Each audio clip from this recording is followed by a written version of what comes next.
अध्यक्ष महोदय, सबसे पहले तो मैं आपके माध्यम से सदन के सभी दलों के मैंने जितने भी हमारे सम्मानित सदस्य हैं उनके प्रति आभार व्यक्त करना चाहता हूं कि ऑपरेशन सिंदूर की जो शानदार कामयाबी हासिल हुई है उस पर चर्चा करने के लिए आज सदन पूरी तरह से तैयार है। अध्यक्ष महोदय, सबसे पहले मैं इस सदन के माध्यम से मैं देश के उन वीर सपूतों को, उन बहादुर सैनिकों को नमन करता हूं जिन्होंने की राष्ट्र की सीमाओं की रक्षा के लिए जब भी आवश्यकता पड़ी है अपना बलिदान देने में वह पीछे नहीं रहे हैं। आज भी वह तैयार हैं और आज भी वह तत्पर हैं। साथ ही मैं उन सैनिकों की स्मृति को भी अध्यक्ष महोदय नमन करता हूं जिन्होंने की भारत की एकता और अखंडता सुनिश्चित करने के लिए अपना सर्वस्व बलिदान कर दिया। मैं पूरे देश की तरफ से सेनाओं के सभी जवानों के प्रति कृतज्ञता व्यक्त करता हूं। अध्यक्ष महोदय, आज मैं आपकी अनुमति से ऑपरेशन सिंदूर से जुड़े कुछ महत्वपूर्ण तथ्यों और विषयों को सदन के समक्ष रखने के लिए यहां खड़ा हूं। अध्यक्ष महोदय, 6 और 7 मई 2025 को भारतीय सेनाओं ने ऑपरेशन सिंदूर के नाम से एक ऐतिहासिक सैन्य कार्रवाई को अंजाम दिया। यह केवल एक सैन्य कार्रवाई नहीं थी, बल्कि यह भारत की संप्रभुता, उसकी अस्मिता, देश के नागरिकों के प्रति हमारी जिम्मेदारी और आतंकवाद के खिलाफ हमारी नीति का एक इफेक्टिव और डिसाइसिव डेमोन्स्ट्रेशन था। अध्यक्ष महोदय, जैसा इस सदन को जानकारी है, 22 अप्रैल 2025 को जम्मू कश्मीर के पहलगाम क्षेत्र में एक अमानवीय और कायराना आतंकी हमला हुआ। इस हमले में हमारे 25 निर्दोष नागरिकों सहित एक नेपाली नागरिक की भी जान गई थी। उन निर्दोष लोगों की जान उनका धर्म पूछ कर लिया गया। यह अपने आप में अमानवीयता का सबसे कुत्सित और सबसे घृणित उदाहरण था। यह घटना भारत की सहन शक्ति की सीमा की भी मैं मानता हूं परीक्षा की। अध्यक्ष महोदय, इस हमले के तुरंत बाद हमारे प्रधानमंत्री श्री नरेंद्र मोदी जी ने तीनों सेनाओं के प्रमुखों की एक उच्च स्तरीय बैठक की और उन्हें छूट दी गई कि वे अपने विवेक, स्ट्रेटेजिक अंडरस्टैंडिंग और रीजनल सिक्योरिटी सिचुएशन को ध्यान में रखते हुए वह निर्णायक कार्रवाई करें। इसके बाद हमारे सैन्य नेतृत्व ने न केवल अपनी मैच्योरिटी दिखाई, बल्कि उस स्ट्रेटेजिक विजडम का भी परिचय दिया जिसकी उम्मीद भारत जैसी एक रिस्पॉन्सिबल पावर से की जाती है। अध्यक्ष महोदय, ऑपरेशन सिंदूर को अंजाम देने से पहले हमारी सेनाओं ने हर पहलू का बहुत ही गहराई के साथ अध्ययन किया।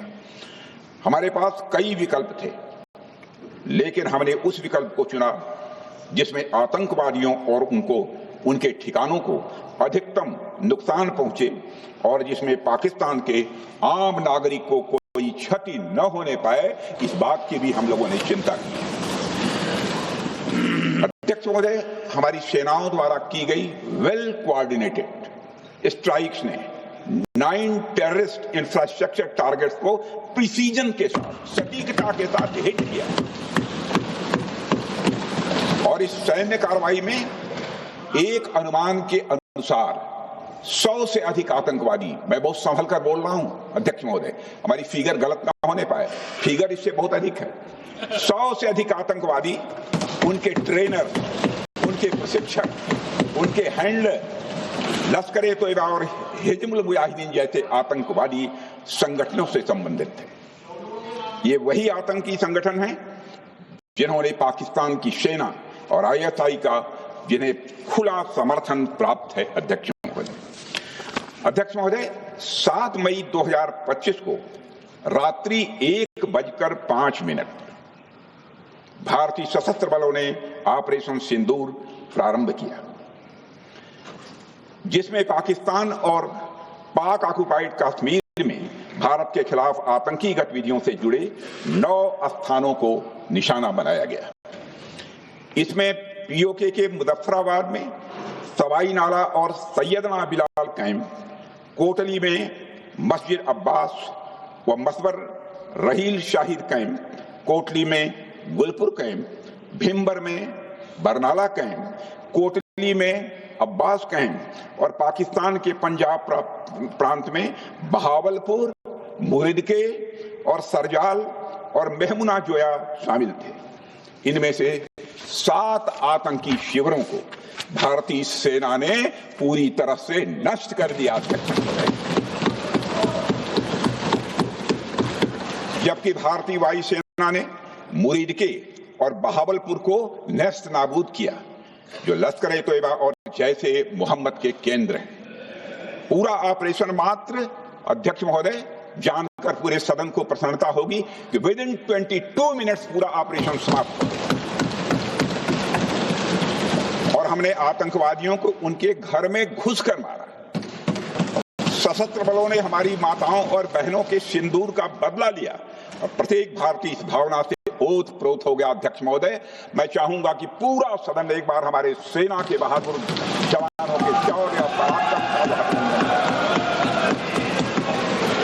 अध्यक्ष महोदय, यह सिंदूर की लाली शौर्य की कहानी है।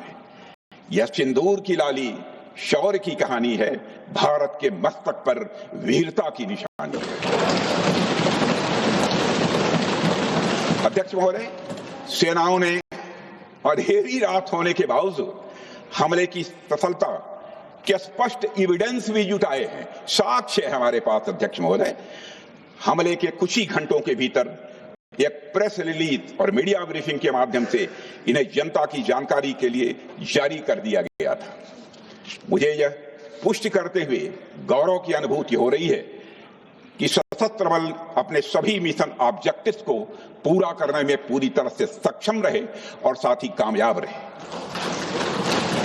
अध्यक्ष महोदय, 7 मई 2025 को हमले माने 1:35 के तुरंत बाद भारतीय डीजीएमओ ने हॉटलाइन संदेश के माध्यम से पाकिस्तान के डीजीएमओ यानी डायरेक्टर जनरल मिलिट्री ऑपरेशन से संपर्क किया और टेरर इंफ्रास्ट्रक्चर के खिलाफ हमारे हमले के रेशनल और मेथोडोलॉजी के बारे में पूरी जानकारी दी और यह तथ्य भी बताया ये हमले एस्केलेटरी नेचर वाले नहीं थे, माने इसको हम आगे नहीं बढ़ाना चाहते।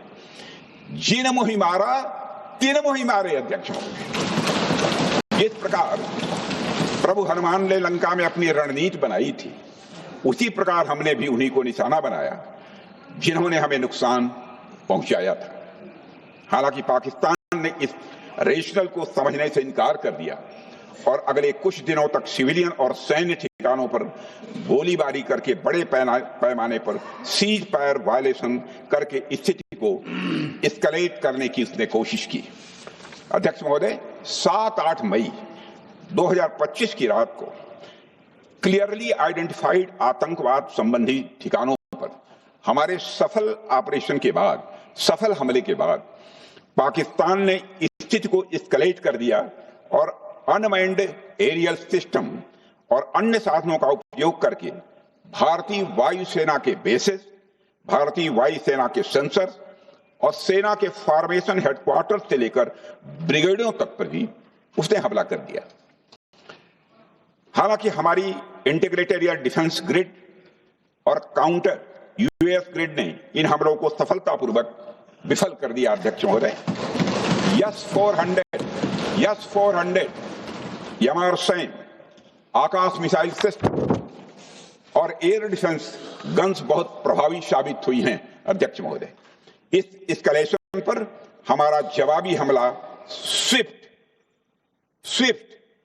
प्रोपोर्शनेट और नपातुला था। अध्यक्ष महोदय, जिसमें 8 मई 2025 को केवल चुनिंदा पाकिस्तानी एयर डिफेंस सिस्टम और सेंसर नेटवर्क को प्रिसीजन गाइडेड मिशन द्वारा म्यूनिशंस द्वारा जो है टारगेट किया गया। अध्यक्ष महोदय, हमारी कार्रवाई पूरी तरह से सेल्फ डिफेंस में थी, न तो वह प्रोवोकेटिव थी और न तो एक्सपेंशनिस्ट थी। पाक द्वारा ये हमले 7 मई 25 से लगातार चले और 10 मई 2025 को रात लगभग 1:30 पर पाकिस्तान ने बड़े पैमाने पर भारत के ऊपर मिसाइल, ड्रोन, रॉकेट और अन्य लॉन्ग रेंज वेपन्स का इस्तेमाल किया। इसके साथ साथ उन्होंने इलेक्ट्रॉनिक वॉरफेयर से जुड़ी टेक्नोलॉजीज का भी सहारा लिया। अध्यक्ष महोदय, उनके निशाने पर हमारे भारतीय वायुसेना के अड्डे, थल सेना के एमिनिशन डिपोज, हवाई अड्डे और मिलिट्री कैंट थे। अध्यक्ष महोदय, यह कहते हुए मुझे एक गौरव की अनुभूति हो रही है कि हमारे air defence system, counter drone system और इलेक्ट्रॉनिक इक्विपमेंट्स ने पाकिस्तान के इस हमले को पूरी तरह से नाकाम कर दिया। पाकिस्तान हमारे किसी भी टारगेट को हिट नहीं कर पाया अध्यक्ष महोदय, और हमारे किसी भी इंपॉर्टेंट एसेट को नुकसान नहीं हुआ है।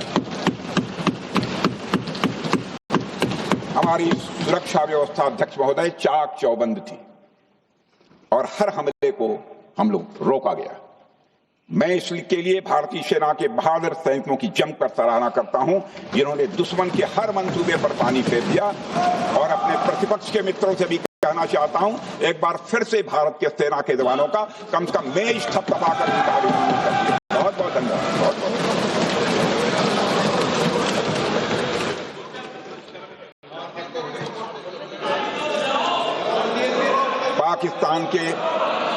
पाकिस्तान के इस हमले के जवाब में हमारी कार्रवाई साहसिक थी, ठोस थी और प्रभावी थी।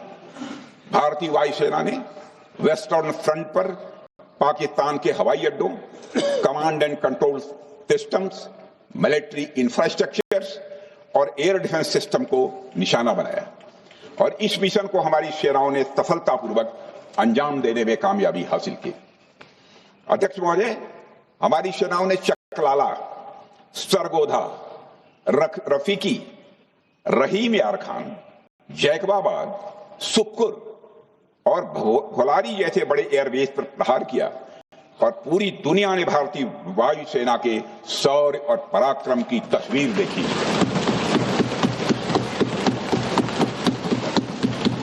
अध्यक्ष महोदय, ऑपरेशन सिंदूर ट्राई सर्विसेज कोऑर्डिनेशन का एक बेमिसाल उदाहरण था।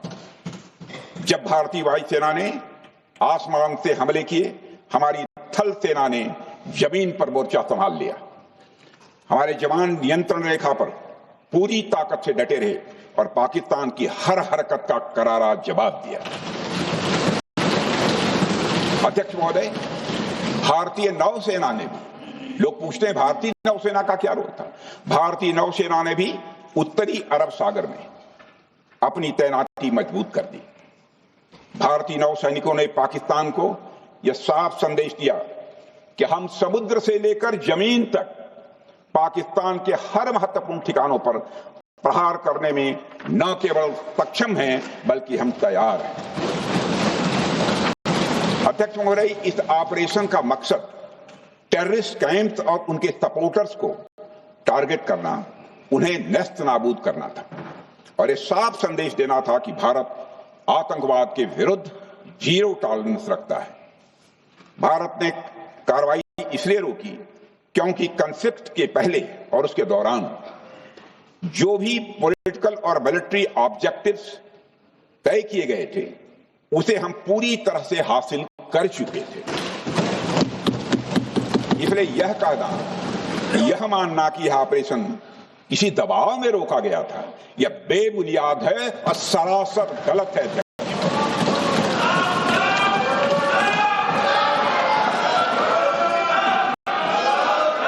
मैं सदन को फिर से आश्वस्त करना चाहता हूं, अपने राजनीतिक जीवन में अध्यक्ष महोदय,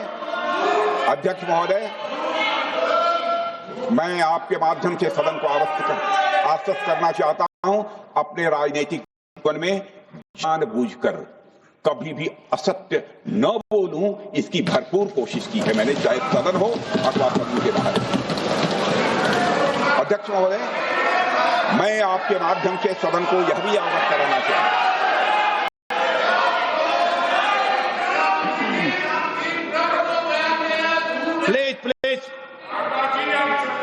बैठिए।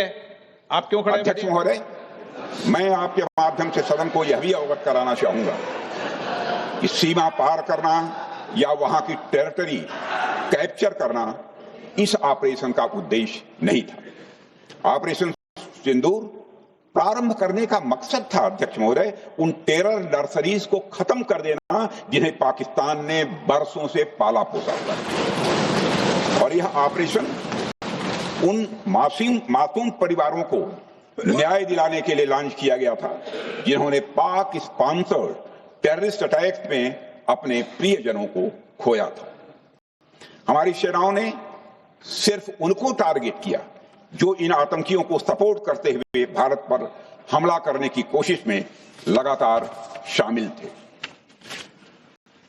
अध्यक्ष महोदय, ऑपरेशन सिंदूर का ओवरऑल पॉलिटिको मिलिट्री ऑब्जेक्टिव यह था कि आतंकवाद के रूप में प्रॉक्सी वार लड़ रहे पाकिस्तान को सजा दी जाए और इसी वजह से आर्म फोर्सेस को पूरी आजादी दी गई थी कि वो अपने टारगेट खुद चुने और करारा जवाब दें। और इस ऑपरेशन का उद्देश्य कोई भी युद्ध छेड़ना नहीं था बल्कि फोर्स के डिमॉन्स्ट्रेटिव यूज से एडवर्सरी को झुकने के लिए मजबूर करना था। 10 मई की सुबह जब भारतीय वायुसेना ने पाकिस्तान की मल्टीपल एयरफील्ड पर करारा प्रहार किया तो पाकिस्तान ने हार मान ली अध्यक्ष महोदय और हॉस्टिलिटी रोकने की कोशिश की। अब रोक दीजिए महाराज। उन्होंने एक कोशिश की, हमारे डीएमओ से बात की, महाराज अब रोक दीजिए, बहुत हो गया। यह पेशकश इस कैबिनेट के साथ स्वीकार की गई थी। सुने, रुकिए तो रुकिए, बता दूंगा अब बैठ तो आपको मौका मिलेगा। यह क्यों रुका इसका पहले ही मैं पूरी तरह से वर्णन कर चुका है अध्यक्ष महोदय। मैं नेता प्रतिपक्ष को बहुत सम्मान के साथ कहना चाहता हूं कि कृपया एक बार मेरा पूरा भाषण पूछ लें। आपको प्रश्न पूछने की पूरी आजादी है, आप पूछ सकते हैं, मैं उसका उत्तर दूंगा। अध्यक्ष महोदय, 10 मई की सुबह जब भारतीय वायुसेना ने पाकिस्तान की मल्टीपल एयरफील्ड पर करारा प्रहार किया तो पाकिस्तान ने हार मान ली और हॉस्टिलिटी रोकने की उन्होंने पेशकश की। यह पेशकश इस कैबिनेट के साथ स्वीकार की गई हम लोगों के द्वारा कि यह ऑपरेशन केवल पाज किया गया है, स्थगित किया गया है। यह ऑपरेशन समाप्त नहीं हुआ है अध्यक्ष महोदय। अगर पाकिस्तान की ओर से भविष्य में कोई भी मिस एडवेंचर हुआ तो यह ऑपरेशन अध्यक्ष महोदय, मैं सदन को आश्वस्त करना चाहता हूं, दोबारा प्रारंभ हो।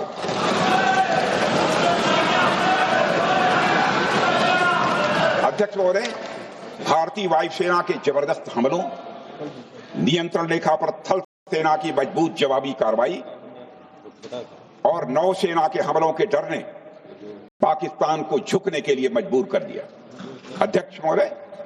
और पाकिस्तान की हार उनकी एक सामान्य विफलता नहीं थी बल्कि यह उसके सैन्य बल और मनोबल या दोनों की एक हार थी। 10 मई को पाकिस्तान के डीजीएमओ ने भारत के डीजीएमओ से संपर्क किया और सैन्य कार्रवाइयों को रोकने की अपील की। मैं सदन में यह बात फिर से दोहराना चाहूंगा कि पाकिस्तान के डीजीएमओ ने भारत के डीजीएमओ से संपर्क किया और सैन्य कार्रवाइयों को रोकने की अपील की। 12 मई को दोनों देशों के डीजीएमओ के बीच औपचारिक संवाद हुआ और दोनों पक्षों ने सैन्य कार्रवाइयों पर विराम लगाने का निर्णय लिया। अध्यक्ष महोदय, हमारे सैनिकों का जो मनोबल, मातृभूमि की रक्षा करने का जो उनका समर्पण है, ऑपरेशन सिंदूर के दौरान उसका दर्शन 140 करोड़ से अधिक भारतवासियों ने देखा। मुझे खुद भी और प्रधानमंत्री जी को सीमावर्ती क्षेत्रों में जाकर हमारे जवानों से मुलाकात का अवसर मिला है। अध्यक्ष महोदय, श्रीनगर के मिलिट्री बेस पर, भुज के एयरबेस पर, उधमपुर के कमांड सेंटर पर, हर जगह प्रत्यक्ष मैंने अपनी आंखों से देखा कि हमारे सैनिकों का मनोबल अपनी पूरी बुलंदी पर था। उनकी आंखों में विश्वास है और उनका संकल्प अडिग है। वे न केवल भारत की सीमाओं की रक्षा कर रहे हैं, बल्कि हमारे राष्ट्रीय स्वाभिमान की भी अध्यक्ष महोदय रक्षा कर रहे हैं। अध्यक्ष महोदय, किसी भी देश में जनता सत्ता पक्ष को और विपक्ष को अलग अलग दायित्व सौंपती है, दोनों को अलग अलग दायित्व, और हेल्दी डेमोक्रेसी में तो स्वाभाविक है। सत्ता पक्ष का काम होता है जनता के हितों को ध्यान में रखते हुए कार्य करना, और विपक्ष का काम होता है सरकार से जनता के मुद्दों से संबंधित जरूरी प्रश्न पूछना। ऑपरेशन सिंदूर क्यों शुरू किया गया, इसकी जानकारी पहले भी दी गई है और आज भी मैंने सदन को दी है। अध्यक्ष महोदय, कभी कभी हमारे प्रतिपक्ष के लोग ये पूछते रहे हैं कि हमारे कितने बीमार गिरे। मुझे लगता है उनका यह प्रश्न हमारी राष्ट्रीय जनभावनाओं का सही से प्रतिनिधित्व नहीं कर रहा है। मुझे लगता है उन्होंने एक बार भी हमसे यह नहीं पूछा कि हमारी सेनाओं ने दुश्मन के कितने विमान मार गिराए।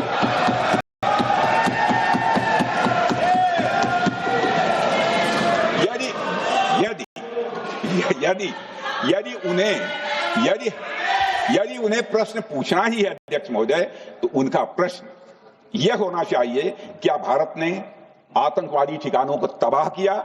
तो उसका उत्तर है हाँ।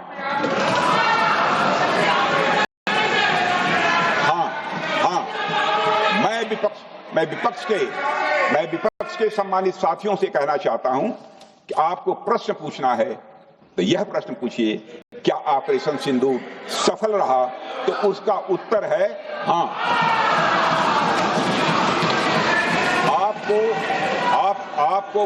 आपको प्रश्न पूछना है तो यह प्रश्न पूछिए कि जिन आतंकियों ने हमारी बहनों, हमारी बेटियों का सिंदूर मिटाया, क्या हमारी सेनाओं ने ऑपरेशन सिंदूर में उन आतंकियों के आकाओं को मिटाया? तो इसका उत्तर है हाँ। और आपको प्रश्न पूछना है तो यह पूछिए कि इस ऑपरेशन में क्या हमारे जाबाज सैनिकों को कोई क्षति हुई है?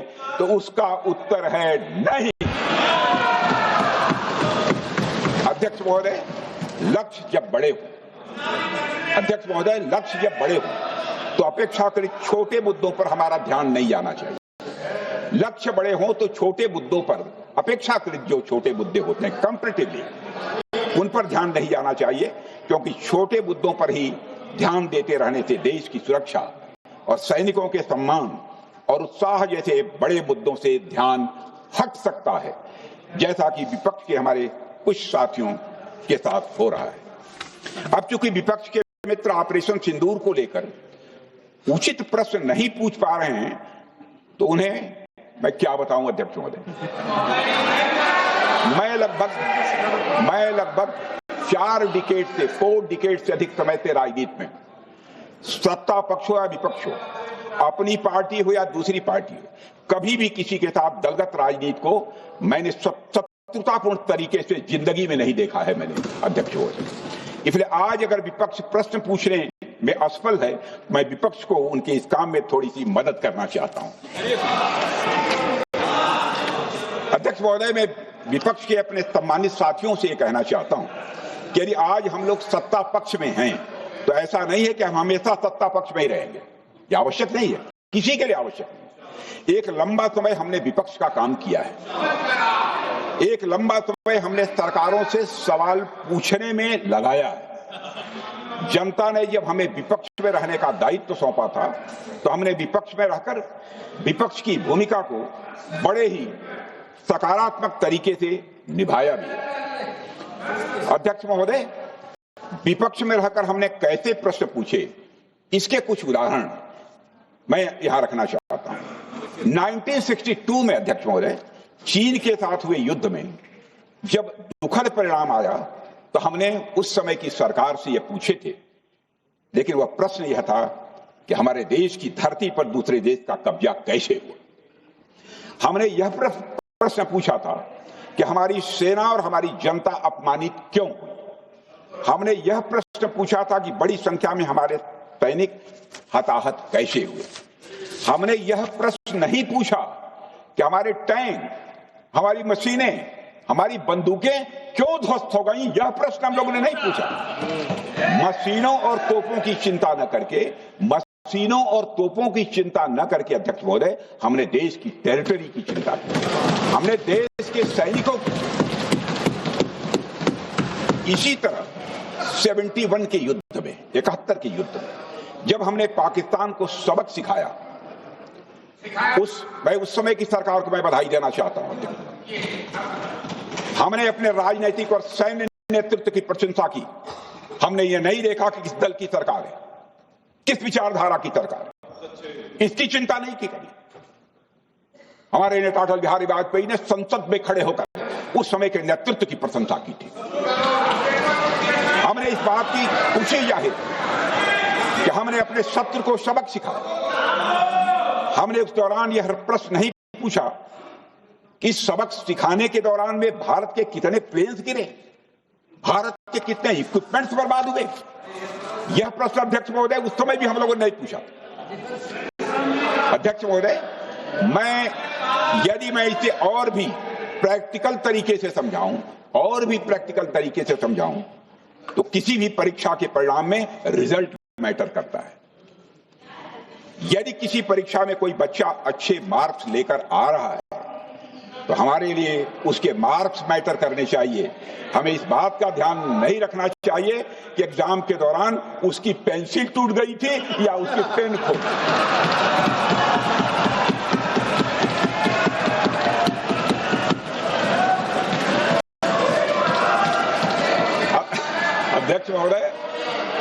अध्यक्ष महोदय, अल्टीमेटली रिजल्ट मैटर करता है।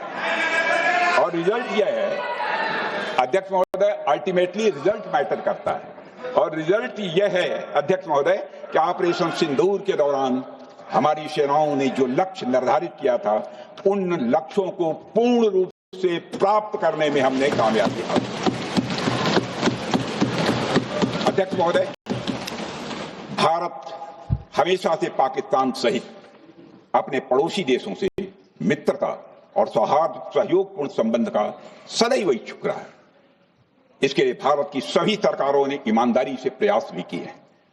वह चाहे आदरणीय लाल बहादुर शास्त्री जी हों, या अटल बिहारी वाजपेयी जी हों, या हमारे स्वर्गीय मनमोहन सिंह जी हों, या प्रधानमंत्री श्री नरेंद्र मोदी जी, सभी ने हमेशा चाहा है कि इस इलाके में शांति और समृद्धि बनी रहे।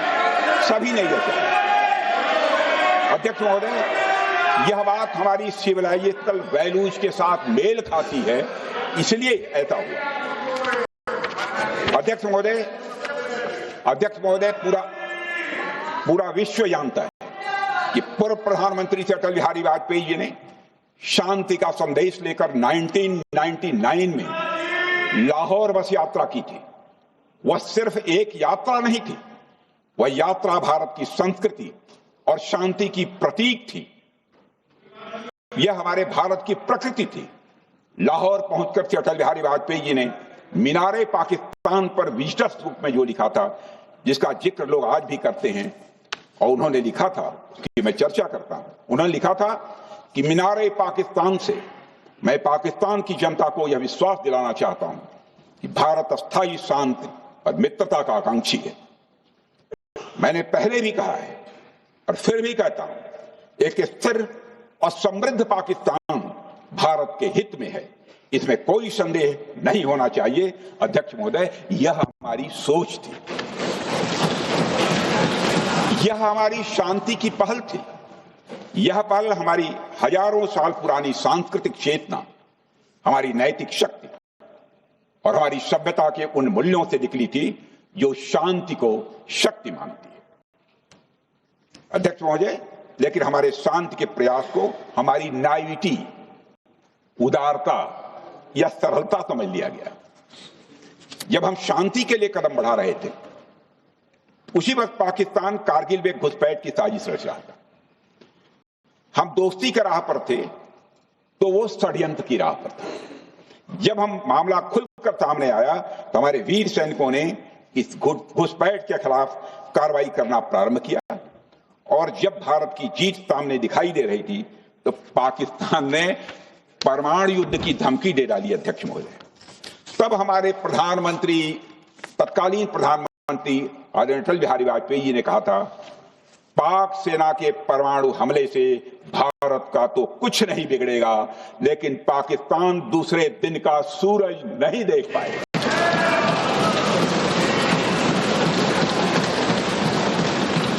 यानी अटल जी जो शांति का पैगाम लेकर गए, वही अटल जी शक्ति का भी परिचय देने में तनिक भी नहीं हिचके। यही है भारत। अध्यक्ष महोदय, यह सामर्थ्य का उद्घोष था।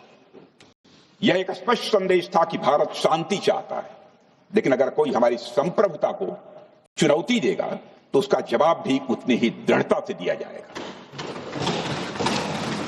अध्यक्ष महोदय, 2015 में जब हमारे प्रधानमंत्री मोदी जी ने लाहौर जाकर नवाज शरीफ से मुलाकात की तो भारत ने फिर से दोस्ती का हाथ बढ़ाया। भारत ने फिर से दोस्ती का हाथ बढ़ाया। अध्यक्ष महोदय, हम वाकई में शांति की राह पर चलना चाहते हैं, क्योंकि हमारी मूल प्रकृति बुद्ध की है, युद्ध की नहीं है। हमारी सरकार ने भी पाकिस्तान के साथ शांति स्थापित करने के अनेक प्रयत्न किए, लेकिन बाद में हमने 2016 में सर्जिकल स्ट्राइक से, 2019 में बालाकोट में एयर स्ट्राइक से और 2025 के ऑपरेशन सिंदूर से हमने शांति स्थापित करने का दूसरा रास्ता अपनाया है। अध्यक्ष महोदय, अब हमारे प्रधानमंत्री श्री नरेंद्र मोदी जी और हमारी सरकार का स्टैंड बिल्कुल क्लियर है कि टेररिज्म और टॉक्स ये दोनों साथ नहीं चलते, क्योंकि सभ्य मुल्कों के बीच बातचीत होती है। अध्यक्ष महोदय, लोकतांत्रिक देशों में बातचीत होती है, पर एक ऐसा देश जिसके वजूद में लोकतंत्र का एक कतरा भी न हो और सिर्फ रिलीजियस फैनेटिसिज्म, टेररिज्म और हेट्रेड अगेंस्ट इंडिया हो, उसके साथ संवाद किसी भी सूरत में नहीं किया जा सकता। क्योंकि टेररिज्म की भाषा जो अध्यक्ष महोदय होती है वह खून, डर और नफरत है, संवाद नहीं। गोलियों की आवाज में संवाद की आवाज दब जाती है। जहां खून बहता है वहां बातचीत की गुंजाइश अध्यक्ष महोदय नहीं बचती। अध्यक्ष महोदय, पाकिस्तान की वर्तमान स्थिति अब जग जाहिर है। जिस देश ने आतंक को अपनी विदेश नीति का औजार बना लिया, वह अंततः अपने ही जाल में फंस जाता है। पाकिस्तान की नीति और चरित्र को लेकर कोई भ्रम नहीं रहना चाहिए। यह एक ऐसा देश है जो वैश्विक आतंकवाद की नर्सरी है और उन्होंने इसको अपनी स्टेट पॉलिसी का भी एक आधार बनाया हुआ है। अध्यक्ष महोदय, ऑपरेशन सिंदूर के दौरान पूरी दुनिया ने देखा है कि पाकिस्तान में सरकार आतंकवादियों के लिए स्टेट फ्यूनरल का इंतजाम कर रही है और सैन्य अधिकारी भी आतंकवादियों के जनाजे में भाग लेते हैं। यह वही देश है जो सीमा पर सैनिकों से लड़ने का साहस नहीं जुटा पाता, इसलिए निर्दोष नागरिकों, बच्चों और तीर्थ यात्रियों को आतंकवाद का निशाना बनाता है। पाकिस्तान की सेना और आईएसआई आतंकवाद को एक प्रॉक्सी वार के रूप में अध्यक्ष महोदय इस्तेमाल करती हैं और उसके सहारे वे भारत को डिस्टेबलाइज करने का सपना देखती है। अध्यक्ष महोदय, मैं लोकतंत्र के मंदिर में खड़े होकर यह बात कह रहा हूं कि भारत को 1000 कट्स देने का सपना पालने वालों को नींद से जग जाना चाहिए। यह मोदी जी के नेतृत्व वाला नया भारत है जो आतंकवाद के खिलाफ किसी हद तक जा सकता है।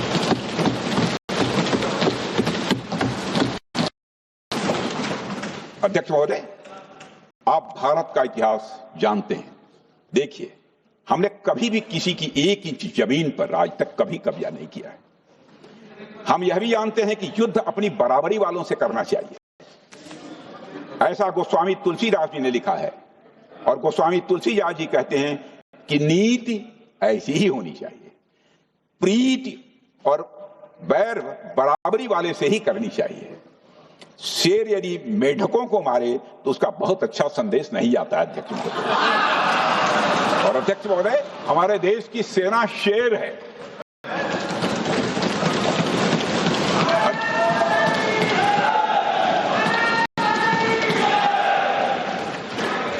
अध्यक्ष महोदय, पाकिस्तान जैसा देश जो साइज, सामर्थ्य, शक्ति और समृद्धि में हमारे आसपास भी नहीं है, उस मुल्क से कैसा मुकाबला? जो मुल्क अपने अस्तित्व के लिए दूसरों पर आश्रित हो, उसके मुकाबले का मतलब है अपना स्तर कम करना। हमारी नीति है आतंकवाद के खिलाफ प्रभावी कार्रवाई करना।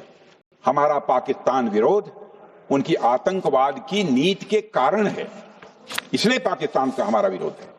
अध्यक्ष महोदय, हम अगर शांति की आशा के लिए हाथ बढ़ाना जानते हैं तो अशांति फैलाने वाले हाथों को उखाड़ना भी जानते हैं। अध्यक्ष महोदय, अगर शांति के प्रयास करना हम जानते हैं तो दुष्टों को जो भाषा समझ में आए उसी भाषा में समझाना भी जानते हैं। सठे साक्ष्यम समाचरित, अर्थात दुष्ट के साथ दुष्टता का ही व्यवहार करना पड़ता है कभी कभी। अध्यक्ष महोदय, हमने भगवान कृष्ण से सीखा है कि शिशुपाल की 100 गलतियां माफ की जा सकती हैं, पर अंत में धर्म की रक्षा के लिए सुदर्शन चक्र उठाना ही पड़ता है। हमने पार्लियामेंट का अटैक सहा है अध्यक्ष महोदय, 2008 का मुंबई अटैक सहा है, झेला है, लेकिन अब हमने कह दिया है इनफ इज इनफ। अब हमने सुदर्शन चक्र उठा लिया है अध्यक्ष महोदय। अध्यक्ष महोदय, हमारी प्रवृत्ति भगवान राम और भगवान कृष्ण से प्रेरित है, जो हमें शौर्य भी सिखाती है और धैर्य भी सिखाती है। इस सीख का अध्यक्ष महोदय, इस सीख का हम प्रधानमंत्री नरेंद्र मोदी जी के नेतृत्व में हमारी विदेश और अपनी रक्षा नीति में सीधा प्रयोग कर रहे हैं। आज भारत पहले दोस्ती का हाथ बढ़ाता है, लेकिन अगर कोई देश धोखा दे तो उसकी कलाई भी मरोड़ना जानता है। अध्यक्ष महोदय, हमारी नीति स्पष्ट है कि हमने एक समय लाहौर बस यात्रा की भाषा में बात की थी, तो पाकिस्तान ने हमारी उस भाषा को नहीं समझा, तो अब हम उन्हें बालाकोट स्ट्राइक की भाषा में जवाब देंगे। अध्यक्ष महोदय, भारत के लिए शांति हमारी प्रायोरिटी है, हमारी प्राथमिकता है और हमारी शक्ति उसका आधार है। भारत के लिए शांति प्राथमिकता है और हमारी शक्ति उसका आधार है। यह शक्ति हमारे सामर्थ्य से पैदा हुई है अध्यक्ष महोदय, और यह सामर्थ्य पिछले 11 साल में कई गुना बढ़ गया है। मैं ये नहीं कहता हूं पहले नहीं था, पहले था, लेकिन अब कई गुना बढ़ गया। आज भारत विश्व की चौथी सबसे बड़ी अर्थव्यवस्था है और अभी आई मॉर्गन स्टैनली के रिपोर्ट के मुताबिक 2028 तक विश्व की तीसरी सबसे बड़ी अर्थव्यवस्था बनने की ओर भारत चल रहा है। अध्यक्ष महोदय, आर्थिक उन्नति के साथ साथ भारत के रक्षा क्षेत्र में 2014 से उल्लेखनीय परिवर्तन, रिमार्केबल चेंज आया है। आज का भारत डिफेंस सेक्टर में आत्मनिर्भरता, सेल्फ रिलायंस और स्वदेशी उत्पादन की दिशा में तेजी से आगे बढ़ रहा है। अध्यक्ष महोदय, आज हम हर दृष्टि से समर्थ भी हैं और सक्षम भी हैं। अध्यक्ष महोदय, मैं सदन को यह भी जानकारी देना चाहता हूं, उसके बाद जब प्रश्न पूछा गया हमारे सारे चीफ से, सीडीएस से, डिफेंस सेक्रेटरी से, क्या ऑपरेशन के लिए तैयार हैं, क्षण भर की देर नहीं लगाई, सबने बोला यस सर। अध्यक्ष महोदय, ऑपरेशन सिंदूर हमारे सामर्थ्य का ही प्रतीक था, जिसमें हमने दिखा दिया कि अगर कोई हमारे नागरिकों को मारेगा तो भारत चुप नहीं बैठेगा। भारत की आत्मरक्षा के लिए हमारा राजनीतिक तंत्र और नेतृत्व बिना किसी दबाव के काम करेगा। हमारी मिसाइल फिजिकल सीमाएं लांघेंगी अध्यक्ष महोदय, और हमारे वीर सैनिक दुश्मन की कमर तोड़ेंगे। अध्यक्ष महोदय, हम आतंकवाद को उसके हर रूप और स्वरूप में पूरी तरह समाप्त करने के लिए पूरी तरह से प्रतिबद्ध हैं। और इस संदर्भ में हमें एक महत्वपूर्ण बात समझनी होगी। Pakistan sponsored terrorism is not random madness, there is a method in this madness. यह एक सुनियोजित रणनीति है, यह एक फंडामेंटल रेज है। अध्यक्ष महोदय, प्रसिद्ध लेखक वीएस नायपाल ने सही कहा था, पाकिस्तान में होना एक ऐसी अल्टरनेट और कंट्रास्टिंग रियलिटी है, where war is peace, freedom is slavery, ignorance is strength. यानी यहां युद्ध ही शांति है, गुलामी ही स्वतंत्रता है, और जिहालत यानी अज्ञानता ही ताकत है। अध्यक्ष महोदय, इसलिए पाकिस्तान द्वारा प्रायोजित आतंकवाद कोई पागलपन नहीं है। पाकिस्तान द्वारा प्रायोजित आतंकवाद कोई पागलपन नहीं है, यह एक सोची समझी साजिश का हिस्सा है।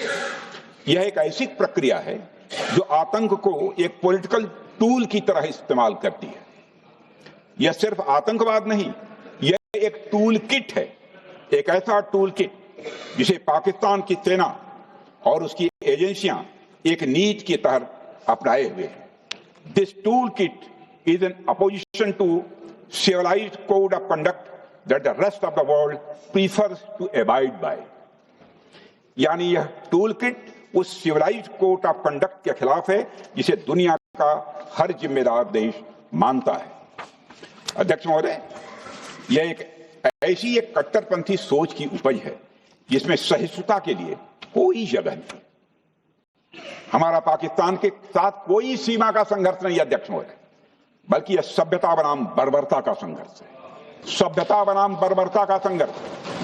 पाकिस्तान के हुक्मरान जानते हैं कि उनके सैनिक युद्ध के मैदान में भारत से नहीं जीत सकते, इसलिए वे आतंक को पालते हैं, पालते ही नहीं उन्हें प्रशिक्षण देते हैं, और फिर दुनिया के सामने खड़े होकर निर्दोष बनने की कोशिश करते हैं। अध्यक्ष महोदय, पाकिस्तान दोहरे मापदंड और झूठ की बुनियाद पर खड़ा हुआ एक ऐसा देश है जो अब फेल्ड स्टेट के तौर पर देखा जा रहा है। भारत ने ऑपरेशन सिंदूर के जरिए पूरी दुनिया को दिखा दिया है कि हम इस आतंकवाद के गंदे खेल को जड़ से समाप्त करने का संकल्प ले चुके हैं। अध्यक्ष महोदय, जब अटल जी प्रधानमंत्री थे तब पाकिस्तान के साथ कंबोजिट डायलॉग के लिए भारत की शर्त थी कि पाकिस्तान अपनी जमीन का प्रयोग भारत के खिलाफ टेररिज्म फैलाने के लिए नहीं करेगा। एक कंपोजिट डायलॉग के लिए भारत की शर्त थी, जिसे पाकिस्तान ने भी मान लिया था उसमें। लेकिन दुर्भाग्य से 2009 में शर्म शेख में तत्कालीन सरकार ने एक बड़ी भूल की, जब कंपोजिट डायलॉग प्रोसेस से पाकिस्तान प्रायोजित आतंकवाद को डीलिंक कर दिया गया। यानी बातचीत जारी रखने के लिए पाकिस्तान द्वारा अपनी जमीन को आतंकवाद के लिए प्रयोग न करने की शर्त को ही डाइल्यूट कर दिया गया। मैं मानता हूं यह भारत की स्ट्रेटेजिक पोजीशनिंग को कमजोर करने वाला एक कदम था। अध्यक्ष महोदय, ऐसी ही एक और गंभीर चूक तत्कालीन सरकार ने 2006 में हवाना में भी हुई थी, जब पाकिस्तान को आतंकवाद का विक्टिम माना गया और एक ज्वाइंट एंटी टेरर मैकेनिज्म बनाने पर सहमति भी हुई थी। 2006 की बात कर रहा हूं। अध्यक्ष महोदय, यह सोचने वाली बात है कि जो देश आतंक को पैदा करता है, उसे पालता है, उस देश को ही आतंक से पीड़ित मान लेना कितना बड़ा स्ट्रेटेजिक ब्लंडर है। अध्यक्ष महोदय, आतंकवाद के खिलाफ हमारी लड़ाई अब केवल सीमा पर नहीं है, बल्कि वैचारिक मोर्चों पर भी लड़ी जा रही है। इसी उद्देश्य से प्रधानमंत्री जी कई हाई लेवल डेलीगेशंस का गठन भी उन्होंने किया था, जिसमें हमारे लगभग अधिकांश दलों के सम्मानित सदस्य उसमें शामिल थे। उसमें विभिन्न राजनीतिक दलों के रिप्रेजेंटेटिव शामिल थे, और सचमुच इस समिति ने वैश्विक मंचों पर जाकर भारत की बात बहुत ही प्रभावी तरीके से रखी। और आतंकवाद के विरुद्ध वैश्विक समर्थन को उन्होंने मजबूत किया है। अध्यक्ष महोदय, मैं उन सभी डेलीगेशन के सम्मानित सदस्यों के प्रति शीश झुकाकर आभार व्यक्त करना चाहता हूं, जिन्होंने भारत का आतंकवाद के खिलाफ स्टैंड तथा जीरो टॉलरेंस की पॉलिसी और ऑपरेशन सिंदूर के बारे में दुनिया के देशों को सही तरीके से अवगत कराया, प्रभावी तरीके से अवगत कराया। अध्यक्ष महोदय, ऑपरेशन सिंदूर को लेकर सर्वदलीय बैठक भी हुई। I am very happy to tell the House that during Operation Sindoor, all the political parties of the country kept aside all ideologies and differences and showed solidarity with the nation, with the soldiers and with the government. फिर इसके लिए आभार व्यक्त करता हूं। मुझे लगता है यही इस देश के लोकतंत्र की खूबसूरती है। अध्यक्ष महोदय, जैसा कि हमारे माननीय प्रधानमंत्री मोदी जी ने भी कहा है कि ऑपरेशन सिंदूर अभी रुका है, समाप्त नहीं हुआ है। यदि आवश्यकता पड़ी, यदि पाकिस्तान फिर किसी नापाक हरकत की कोशिश करता है तो हम और भी कठोर और निर्णायक कार्रवाई करने के लिए तैयार हैं। अध्यक्ष महोदय, ऑपरेशन सिंदूर के माध्यम से पाकिस्तान के मन में भारत को लेकर जो बहुत बड़ी गलतफहमी थी वह हमने दूर कर दी है। और यदि दूर थोड़ी बहुत बची यदि भई होगी तो उसको भी दूर कर देंगे। अध्यक्ष महोदय, मुझे महाकवि राष्ट्रकवि रामधारी सिंह जी दिनकर की कुछ पंक्तियां याद आती हैं। अध्यक्ष महोदय, क्षमाशील हो रिपु समक्ष, तुम हुए विनत जितना ही, दुष्ट कौरवों ने तुमको कायर समझा उतना ही। अध्यक्ष महोदय, भारत ने न केवल अपनी सैन्य क्षमता का प्रदर्शन किया, बल्कि अपनी राष्ट्रीय दृढ़ता, नैतिकता और राजनीतिक कुशलता का भी परिचय दिया है। भारत अब किसी भी आतंकी हमले का निर्णायक और स्पष्ट उत्तर देगा। अध्यक्ष महोदय, हमने एक नई लक्ष्मण रेखा खींच ली है। अब आतंकवाद को आश्रय और समर्थन देने वालों को कोई शरण नहीं मिलेगी। और अध्यक्ष महोदय, भारत किसी भी तरह के न्यूक्लियर ब्लैकमेलिंग या दबावों के आगे अब झुकने वाला नहीं है।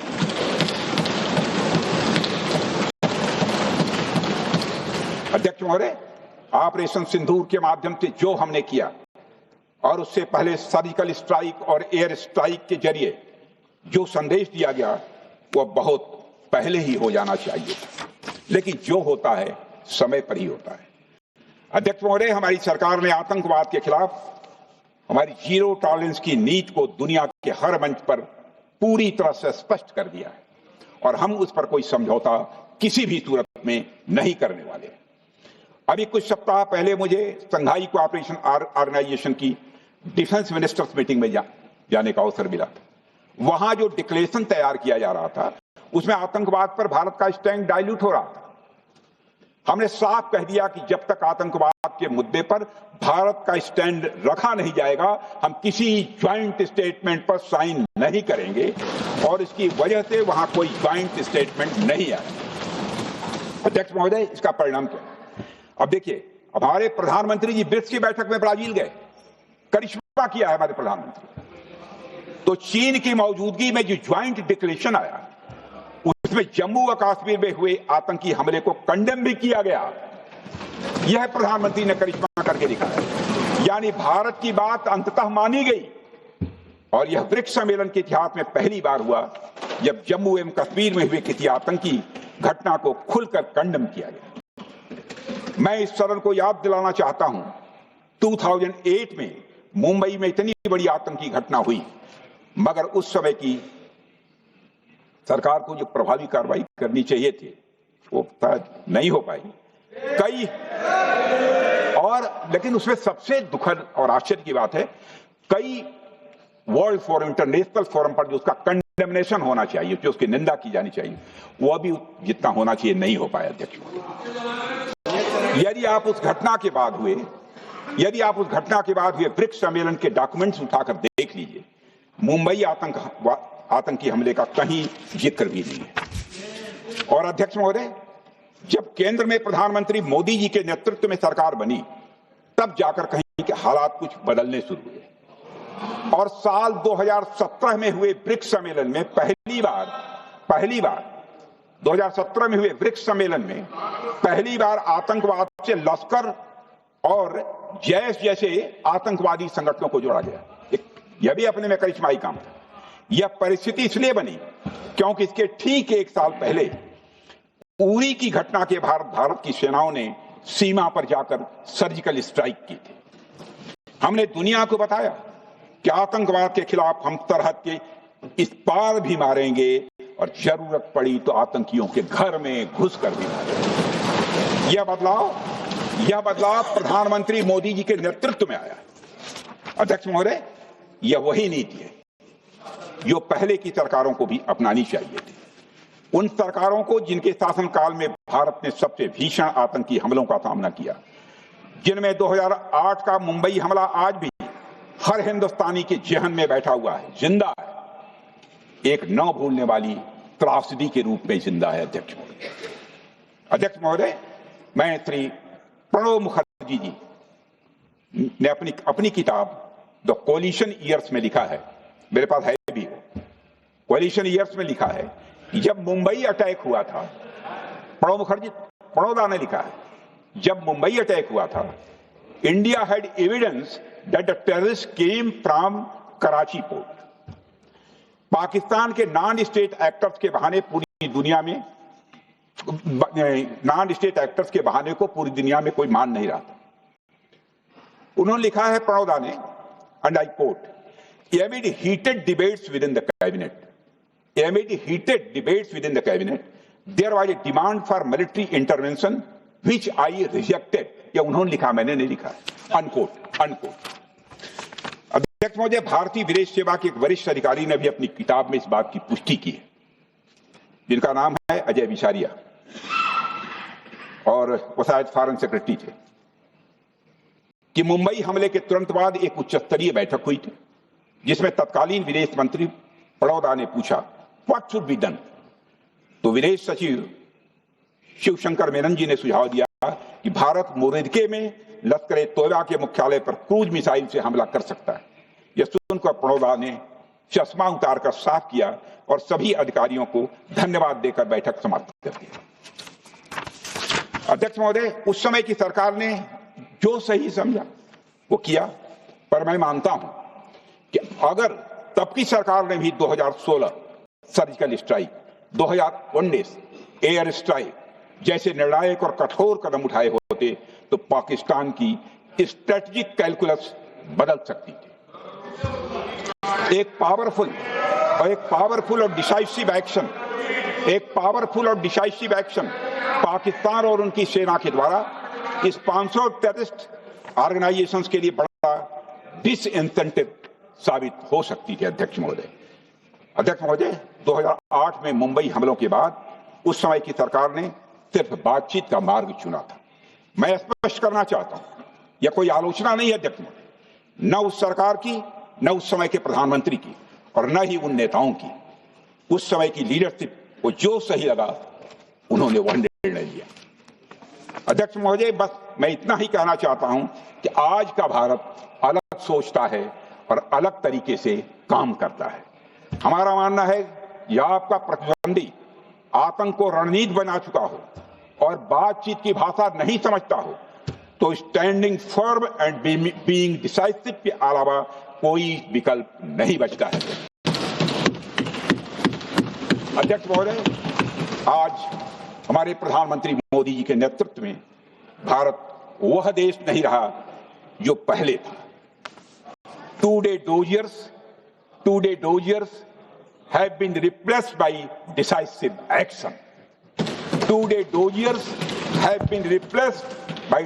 action. आज भारत सहता नहीं है, भारत जवाब देता है। अध्यक्ष महोदय, आज भारत आतंक की जड़ तक जाता है और उसे उखाड़ फेंकने का सामर्थ्य रखता है। अध्यक्ष महोदय, मैं इस सदन को और देश की जनता को यह विश्वास दिलाना चाहता हूं कि हमारी सरकार, हमारी सेनाएं और हमारी लोकतांत्रिक संस्थाएं सब मिलकर, हम और ये सारे लोग सभी मिलकर देश की एकता, अखंडता और सुरक्षा के लिए जो भी कदम उठाना आवश्यक होगा वह कदम उठाएंगे और उसके प्रति हम पूरी तरह से कमिटेड हैं। अध्यक्ष महोदय, अंत में मैं केवल इतना ही कहना चाहता हूं, यह समय एकजुट होकर अपनी सुरक्षा, संप्रभुता और आत्मसम्मान की रक्षा के संकल्प को और अधिक मजबूत करने का है। हमें यह याद रखना होगा कि हमारी सामाजिक और राजनीतिक एकता ही यह हमारी सबसे बड़ी ताकत है। अध्यक्ष महोदय, आतंकवाद को समर्थन देने वालों को यह स्पष्ट संदेश चला गया है कि भारत अपनी मातृभूमि की रक्षा के लिए पूरी तरह से संकल्पबद्ध है। आइए हम सभी दलगत भाव से ऊपर उठकर संगच्छध्वम संगवरध्वम के मंत्र से प्रेरणा लेकर एक साथ खड़े हो जाएं और हम इस राष्ट्रीय संकल्प को मजबूत करें। यही हम सबका राष्ट्रीय दायित्व है। और इन्हीं शब्दों के साथ अध्यक्ष महोदय, आपने मुझे विचार रखने का अवसर दिया, आपके प्रति आभार व्यक्त करते हुए और अपने सभी सम्मानित सदस्यों के प्रति धन्यवाद व्यक्त करते हुए अपना निवेदन समाप्त करता हूं। सबने शांतिपूर्वक